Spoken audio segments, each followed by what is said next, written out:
राजमाता जिजाऊ आदर्श पालक पुरस्कार वितरण सोहळा पुण्यात उत्साहात संपन्न। राजमाता जिजाऊ आदर्श पालक पुरस्कार समितीच्या वतीने आयोजित पुरस्कार वितरण सोहळा पुणे येथील बालगंधर्व नाट्य मंदिरात मोठ्या उत्साहात पार पडला। या सोहळ्यात विविध क्षेत्रात उल्लेखनीय कामगिरी करणाऱ्या दिग्गज व्यक्तिमत्वांच्या पालकांचा सन्मान करण्यात आला।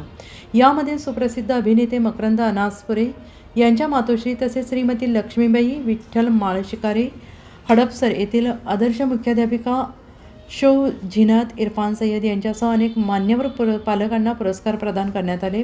या कार्यक्रमास पद्मश्री गिरीश प्रभुणे, राजमाता जिजाऊंचे वंशज ॲडव्होकेट रणजितसिंह जाधवराव आणि सौ अश्विनीराजे जाधवराव, अक्षर मानव संघटनेचे संस्थापक राजन खान, सह्याद्रीकडून सुभेदार तानाजी मालुसरे यांच्या वंशज डॉक्टर शीतल मालुसरे आदी मान्यवर प्रमुख पाहुणे म्हणून उपस्थित होते।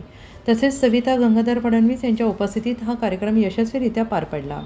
DSP न्यूज लाईव्ह बारामती प्रतिनिधी अशफाक शेख।